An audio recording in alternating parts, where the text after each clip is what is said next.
Everyone, I would like to thank Dr. Amit for including me in this prestigious instruction course at AIOC. So I'll begin with my talk. It's like ray tracing aberrometry for corneal and lens-based refractive surgeries. What exactly is eye trace, its principle? Is it a missing piece in ophthalmological practice? Is it indispensable tool?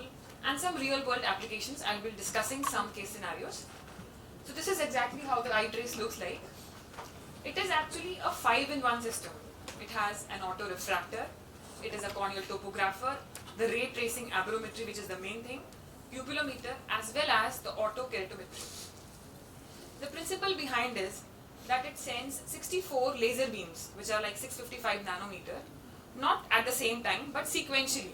So at 4 times 64 laser beams, they reach the retina at different locations. And thus that there are a total of 256 points reaching the retina. And the emergent wavefront, so the deviation from the emergent wavefront from what is entering the eye gives results to ocular aberrations.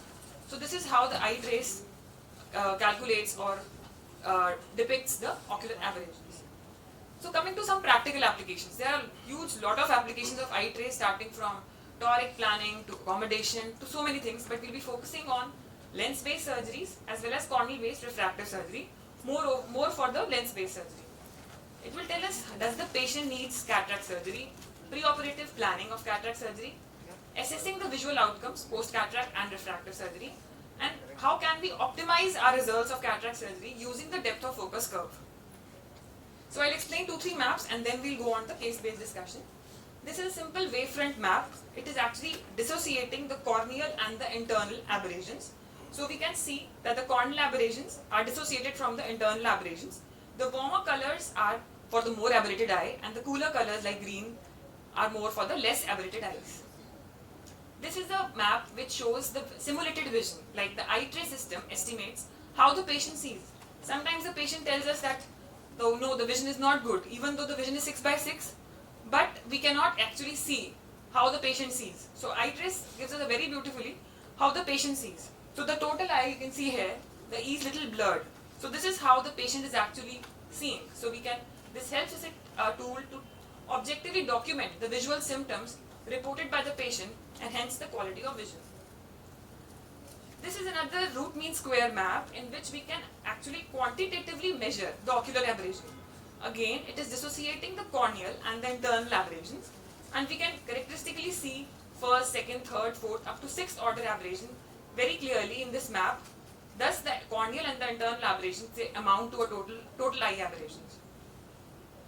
So coming to few case scenarios which will help us understanding the maps better. Does the patient need cataract surgery? So this was a 42-year-old male patient who had history of LASIK 14 years back, and he came with complaints of blurring of vision, and he kept on saying that his LASIK has worn off or he's not seeing clearly because of the corneal problem or because of his LASIK. So we eye traced him, and now we can actually see that the aberrations are more because of the internal aberrations.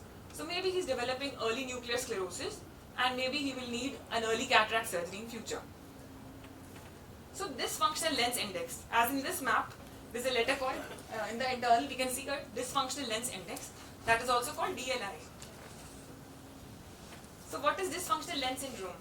The clinical findings typically include lens opacities, whether they are cortical lens changes or nuclear lens changes, inability to accommodate, or the aberration profile of the lens which has changed. Any aberration because of the lens will cause a low DLI. So anything below 5 doesn't mean it has cataract. It can be anything. Like if there is lens coloboma, or if the lens is not functioning fine, if there is subluxation, then also the DLI will be less. So coming to scenario 2. This is a very beautiful tool to basically choose an IOL, or is the patient a good candidate for a multifocal lens. We all know that the cornea has a positive spherical aberration, which is neutralized by the negative spherical aberration of the lens in a normal patient. As we age, the lenticular aberration starts to become positive, and thus it adds to the corneal spherical aberration. So can we actually choose the IOL seeing the corneal spherical aberration? Yes, the eye trace gives us this. So in the first picture you can see that the corneal spherical aberration is positive.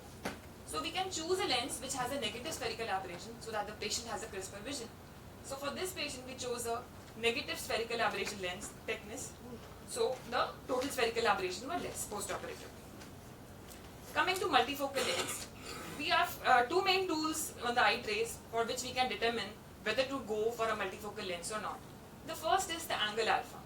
Angle alpha is basically the angle between the visual axis and the optical axis. And we know when we place a lens or the IOL tends to center in the optical axis. So if the difference between the optical axis and the visual axis is more, or the angle alpha is more, then the patient is not a good candidate for a multifocal lens. So eye trace tells us this very clearly, and the angle less than or equal to 3 or 0.3 millimeter is green. So if the angle alpha, or if it is showing it in green, then the patient is a good candidate for a multifocal lens. The second thing which it shows is the corneal higher order aberration. Obviously, if the corneal higher order aberrations are more, then the patient is not a good candidate for a multifocal lens. So this flowchart, to make it simpler, this tells us two main things: angle alpha and the corneal higher order aberrations. If these both are less, then we can go ahead with the multifocal lens planning. So I'll be discussing this in the further slides. Scenario 2, he was a 52-year-old male, accountant by profession, and he wanted complete spectacle independence. On examination, there was an S2 cataract with a posterior subcapsular cataract. Obviously, this map will show a lower DLI. The DLI was 1.4, showing that the patient had a cataract. Now, another important thing which this eye trace helps us is with the quality of vision, which can be depicted by various things. One is the modulation transfer function. The term is fancy, but simply to understand this, there's a slope of modulation transfer function, and if it is above this box, then the contrast sensitivity is good. Why the slope is like this? It's based on simple physics. If the cycles per degree, they increase, like the sinusoidal gratings, white and black, if they come together, then there is no contrast. So the contrast will go down once the cycles per degree increase. So this is on the for the corneal MTF, this is normal map. So by this we can see that the corneal contrast is very good, but the internal contrast is decreased because this patient had a cataract. So the total MTF is decreased because of the internal decrease in the contrast. So what is MTF? It is an objective metric of contrast sensitivity representing the loss of contrast produced by the optics of the eye. So MTF is the ability of the lens system to display the ratio of image contrast to the object contrast for a perfect ocular optics. Coming to again this map, for this patient particularly, this patient had a cataract, so we can see that the internal aberrations are increased, the corneal aberrations are perfect, and the total eye aberrations are increased because of the higher internal aberrations. Again, this is a measure of contrast sensitivity, the point spread function and the Strehel ratio. The Strehel ratio closer to 1 is the perfect optical system. Again, it is the ratio of the peak height of point spread function being measured to the peak height of a perfect optical system. So again, in this patient, because he had a cataract, we can see that the point spread function in the internal is little dispersed. It's not very crisp as compared to the corneal point spread function, which is very sharp. This is the best map to actually see for the IOL selection. It gives a checklist. On the right, you can see that there is an IOL selection checklist, and it tells us that are the corneal higher order aberrations present, or are there internal higher order aberration. And for this, we can select the lenses according to the same thing, but it is telling in one map, like corneal higher order aberrations, angle alpha, as well as the internal higher order aberrations. So does the eye trace actually tells us post-operatively that after cataract surgery, does it improve? Yes, very clearly. The same patient, after cataract surgery, you can see that the DLI has improved to 10. It's a perfect E. For this map again, the spherical aberrations have totally, the internal aberrations have totally decreased, and the total eye is perfect now. Even the MTF, you can see the internal MTF, it has gone high. So the total MTF is improved. I would take some time for this, and this is the last slide of my presentation. This is the depth of focus curve. Now, just forget about the pink line, only look at the blue line. The blue line represents the depth of focus curve post-surgery of the right eye. The peak of this curve denotes the best vision. 50% of this curve, above 50% is the useful vision. So for the right eye, the depth of focus is 1.43. We want to choose the other eye according to the first eye depth of focus. So both the graphs should be placed distantly, but they should dissect at 50%, so that the patient has a good range of vision. If we want to utilize the EDOF lenses, we should aim for these two slopes bisecting at 50%. I hope I'm clear for this, otherwise we can discuss it later again. And the last thing is, it can tell us about the decentration post-operatively. So post-operatively, if we have a dilated pupil and we can measure with the eye trace, we can actually see the center of the IOL and the center of the optical axis, and we can calculate exactly by x and y axis the decentration of the IOL. So there's the new era of patient expectation. The future is the quality of vision. And eye trace actually connects the world from 6/6 world to the world of patient's quality of vision. Thank you. Well, thank you very much for an excellent talk, Dr. Anchal. I think a couple of take-home points which are important here is that we have so many aberrometers which are available, and the ray tracing mechanism used by the eye trace is the only one, because in other ones we either have the lens slits or we have some kind of fixed lights going in, coming out. So once a fixed stimulus is going inside and coming out and being interpreted, it's open to errors.